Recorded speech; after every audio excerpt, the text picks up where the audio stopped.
a new cultural phenomenon explodes across the stars and captures the hearts of an entire generation. For just a few credits, the power could be possessed right there in the palm of your hand. This is no ordinary team-up, no ordinary cross-promotion. It's Luke Skywalker. And the Princess Jean, wow! Get your kids a different Star Wars glass each week. Star Wars Glasses at Burger King. The new frontier is here, whether we seek it or not. If you were a kid in the 1960s, the future looked bright, and the promise of Kennedy's new frontier had mankind looking to the stars. Captain Kirk and his crew explored regions where no man had gone before, and director Stanley Kubrick took audiences through mankind's evolution into the unknown reaches of space. At the same time, America was involved in the original Star Wars, so to speak. The space race had us in conflict with the Soviets in order to see who would be the first to the moon. The success of the Apollo program and the first steps on the lunar surface led to a sense of optimism throughout our nation. For a time.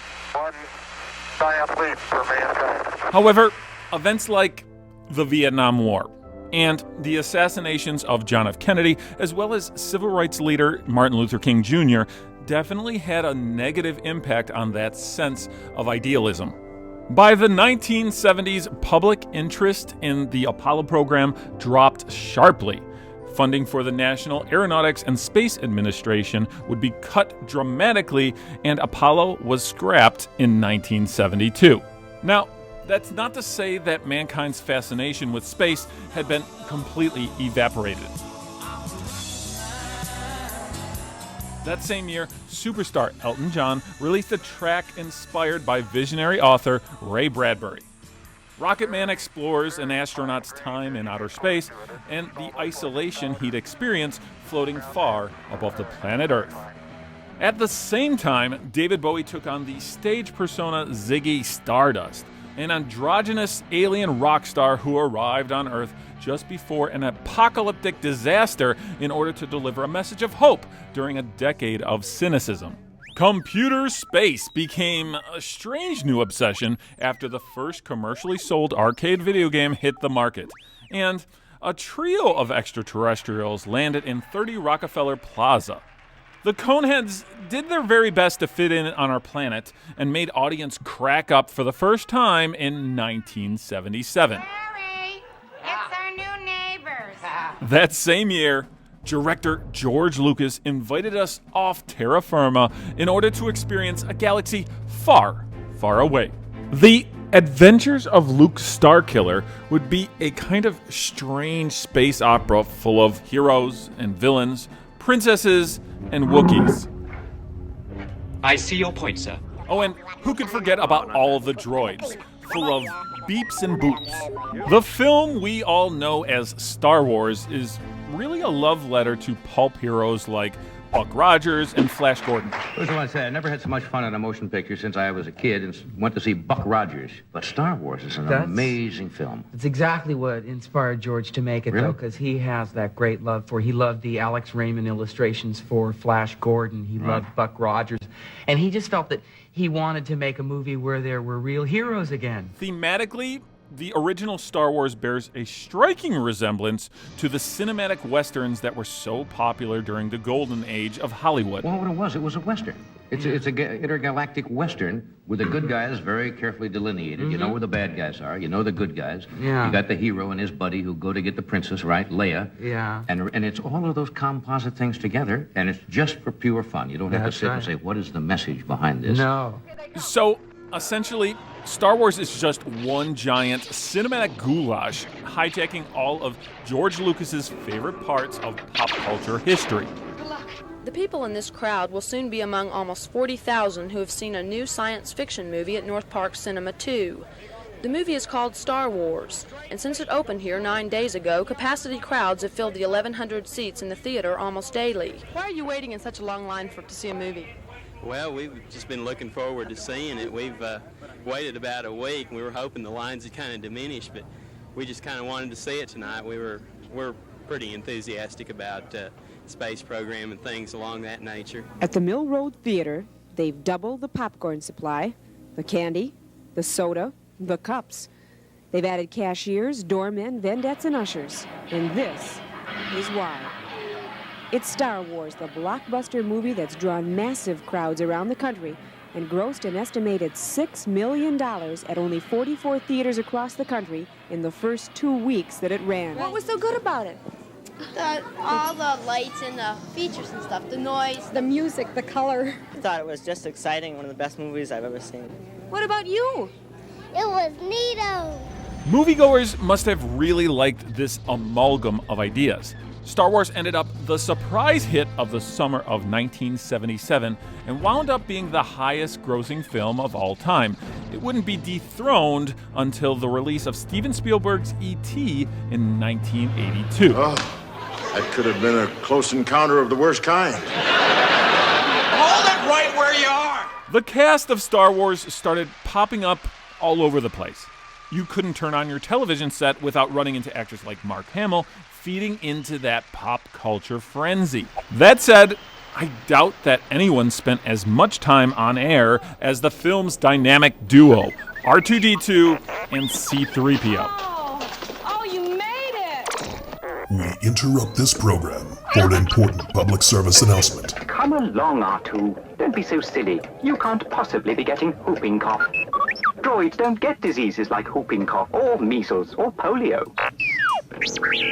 But children do. If a young child gets whooping cough, it can lead to pneumonia, brain damage, even death. R2D2, you found a cigarette. Well, I don't think smoking is grown up at all. Because it's very dangerous. Smoking does dreadful things to your lungs and is very bad for your heart. R2D2 says, sometimes you Earth people use more energy than you need. Let me shed a little light on the subject with a solid-state dimmer switch. You can turn it up for reading, down for eating, or way down for whatever. Parents of Earth, are your children fully immunized against childhood diseases? Call your doctor or local health department and find out. Immunize your children, please. And may the Force be with you. R2, do you really think I don't have a heart? And remember, it can be dangerous to travel across the galaxy, so play it safe. Click that like button and don't forget to subscribe to Retro Spectrum so you won't miss a single video. Star Wars merchandise could be rather scarce in '77. Now that most parents are beginning to think seriously about the toys they're going to get their kids for Christmas, they'll find science fiction toys are being pushed hard. A lot of that is due to the success of the movie Star Wars, but that's also causing problems. Although there are plenty of science fiction figurines in the stores, and although some of them look like the Star Wars characters, the official Kenner Star Wars models are still in production in the Orient and won't be ready for several months. And with the popularity of Star Wars, which is a little bit more, I think, anyone really expected, they're going to be giving out certificates so that when the merchandise does come out, the people who want it, people who have the certificates will be able to get the merchandise first. Kenner products wouldn't even release the toys until the following year. So in order to take advantage of all the excitement surrounding this film, as well as the Christmas shopping season, Kenner sold the early bird certificate package and a mail-away certificate promising kids they'd get their first 4 action figures in 1978. The Star Wars Early Bird Certificate Package, new from Kenner. And instruction number 5 tells you that between February 1st and June 1st, 1978, you'll receive your set of 4 figures. By then, of course, the stage set is likely to be shredded cardboard, and Mom and Dad are likely to be a little tired of hearing the youngsters say, "Have they come yet?" Even if the parents buy the certificates, there's still the ultimate test. What will be the children's reaction on Christmas morning? Bill Vincent, News 11. Convenience store Magic Market became one of the first locations in North America to capitalize on the popularity of Star Wars when they released a series of plastic collector cups. To get one, just buy a Snow Biz made with Coca-Cola for 49 cents. Oh boy, that tastes good. Oh, hey, yeah. Do you remember the fight with the laser swords when Darth Vader meets Obi-Wan Kenobi? R2D2, hurry up. Hello, welcome to Burger Show. We'd like a Star Wars poster, please. American commercial artist Del Nichols worked with Coca-Cola to design 4 one-of-a-kind images inspired by Star Wars. If you bought a Coke at a participating Burger Chef restaurant, you could snag a poster to hang in your bedroom. Burger King, the home of the Whopper, also utilized Nichols' artwork as part of their Star Wars cross-promotion. For only 59 cents, you could get a refreshing glass of Coca-Cola served in one of these beauties. A regular serving of Coke for 59 cents plus tax. Get Chewbacca, get Darth Vader, R2D2 and C3PO.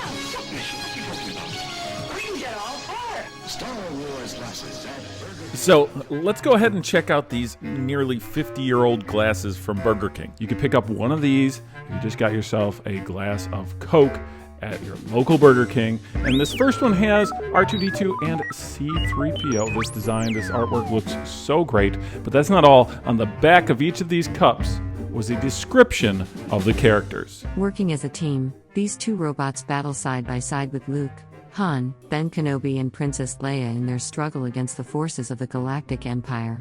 R2D2, an information retrieval and computer repair robot, carries Princess Leia's plea for help to Ben Kenobi and, along with C3PO, a human-robot relations automation, delivers the secret information concerning the Death Star to the Rebel forces. Our next collectible glass features Luke Skywalker, and you can also see we have Obi-Wan Kenobi, Princess Leia, and in the background, the Death Star. Of course, on the back of the glass, it does give a description of our pal Luke. Raised on a moisture farm by his uncle on the planet Tatooine, Luke Skywalker is the 20-year-old son of a Jedi Knight killed years before by Darth Vader. Luke's discovery of Princess Leia's distress message placed in the computer bank of R2D2, a small robot, leads him to association with Ben, Obi-Wan, Kenobi, last of the Jedi Knights, and a final aerial death struggle with the ultimate galactic empire weapon, the Death Star. Now it's time for my favorite glass. It is Chewbacca and friends. Our lovable Wookiee is standing front and center with Han Solo on the side, Obi-Wan Kenobi, and Luke Skywalker. And of course, the back, it's got a wonderful, wonderful description of Chewbacca. Chewbacca, the 200-year-old giant Wookiee co-pilots the Millennium Falcon for Han Solo. His awesome towering appearance and calculating co-piloting capabilities complement Solo's confidence and reckless action in face of attack by Empire forces. And finally, the glass I know so many of our viewers have been waiting for. It is Darth Vader, the one-time Jedi Knight Darth Vader. And this glass, this one's iconic. And of course, as always, on the back of the glass, there's a wonderful, wonderful description of Darth Vader. The formidable Lord of the Sith, Darth Vader, draws his remarkable evil powers from the dark side of the Force. As the enforcer for Grand Moff Tarkin, the power-hungry governor of the Outland regions, Vader uses his powers in an effort to crush the rebellion against the Galactic Empire. You'll never capture me, and I vow by the power of my force, I shall return. The Burger King Star Wars collectible glasses represent some of the first merchandise items for this iconic film, and are still remembered fondly among Jedis and Stormtroopers alike. They're definitely some of the coolest items in my collection, but what do you think? Do you remember the Star Wars collectible glasses at Burger King? And which Star Wars film is your favorite? Let us know in the comments section below. I definitely want to thank our buddy Splorin Ryan for helping us out with this segment. You should definitely go and check out his channel. And don't forget to subscribe to Retro Spectrum so you don't miss a single video. May the Force be with you, always.